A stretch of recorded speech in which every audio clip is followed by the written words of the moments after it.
Racism is learned by pointing out differences and opinions before they can be understood by the developing brain.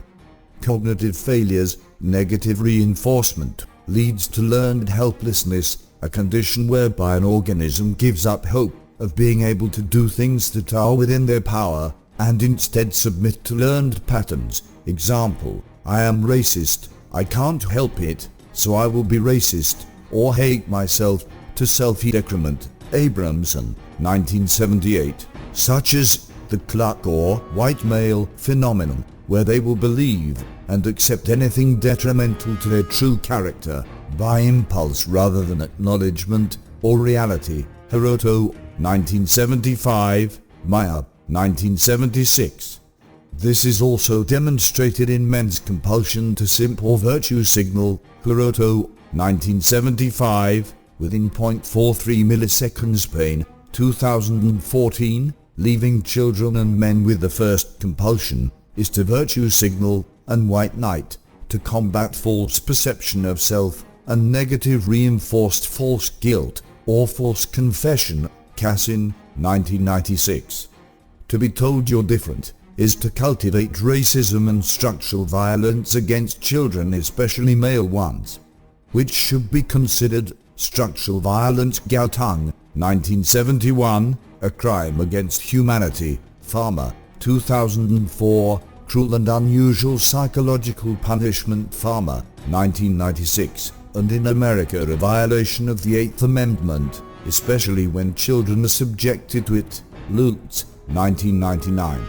It is extremely important for academics to understand that the push or justification for creating gender studies academic positions for women is of forming hate culture within the education system. To create these academic positions has led to the fabrication of evidence through academic dishonesty and outright fabrication.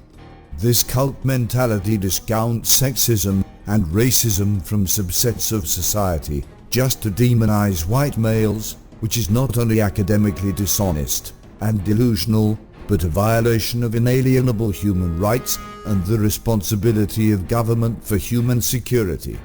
Conclusion. What you should take away from this: racism amongst men is far less prevalent than what we are led to believe.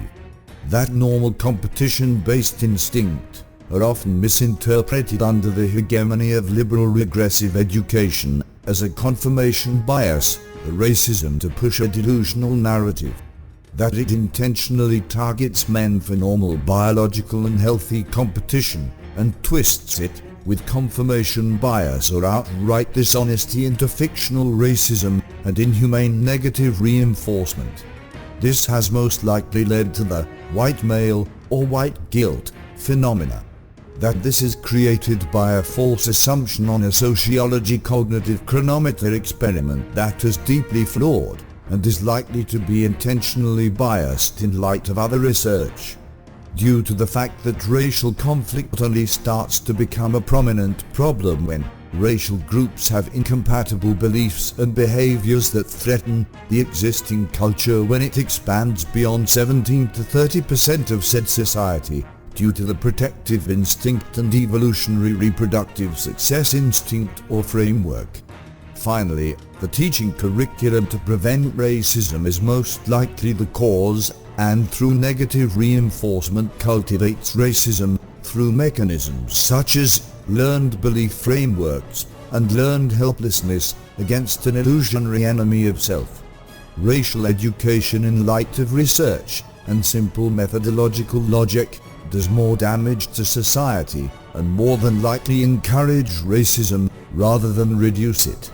This education framework is more likely to create dysfunctional or psychologically damaged men or incite resentment and anger within groups that are subjected to this injustice.